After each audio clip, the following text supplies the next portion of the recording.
So, I want to take a look at Andrew Cuomo. I am not a fan of Andrew Cuomo's, and I think he has said repeatedly that he is not leaving the governorship of New York. He's not running for president. He's not running for vice president.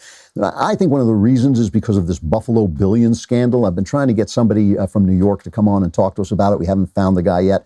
But this Buffalo Billions thing was one of those stupid setups where you pay businesses to stay in the state because you're overtaxing people. And so he was overtaxing people, businesses were leaving, so he was taking people's tax dollars and paying it to businesses. And of course, it immediately became corrupt. 4 people, I believe, have already been convicted of corruption and spreading bribes and taking bribes for who gets the money. One of them was a guy named Joe Percoco, who was called Cuomo's third brother. He was supposed to be just a very, very close associate of Andrew Cuomo. So I think this is the reason Cuomo's not going to run. I think there's a lot of corruption in this administration. I'm not saying he's a good guy at all. However, he is one of the governors who is working for his state, right? This is one of these things. In an emergency, these guys either continue to bash Trump, like Gretchen Whitmer, they go nuts and they decide I'm Napoleon. It's everything. She's going to show up in a military costume. But Cuomo, I think, has been handling this in a responsible way. He's been trying to help the people in his state. He's got a city that is worse than a lot of countries. And he said good things about Trump. Here's cut 4. He says Trump is working with him. We have kept politics out of this crisis. And I've worked very hard to do that. I've worked very hard to keep myself out of the politics. I have no personal politics, not running for anything. I'm governor of New York, thank you, and that's where I'm going to stay. I've worked very hard with the President of the United States. We've had our political differences in the past, no doubt. But there's also no doubt that I've worked hand in glove with the President here. And he has been responsive to New York and responsive to New York's needs, and he's done it quickly and he's done it efficiently. I've literally had conversations with him in the morning where he turned around a decision by that afternoon.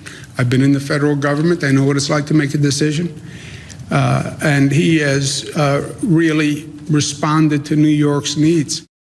And then he said this, which I just think is a really important point. This is cut 5.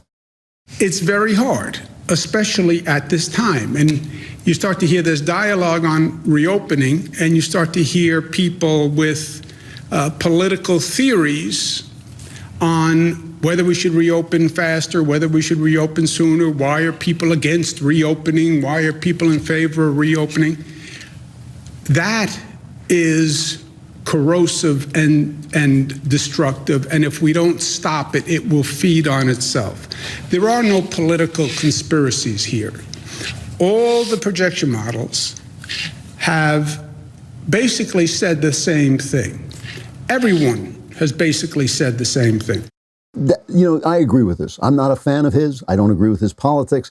I think he's been an overspender. I suspect there's corruption I know there's corruption in his administration. 4 big people have already been convicted.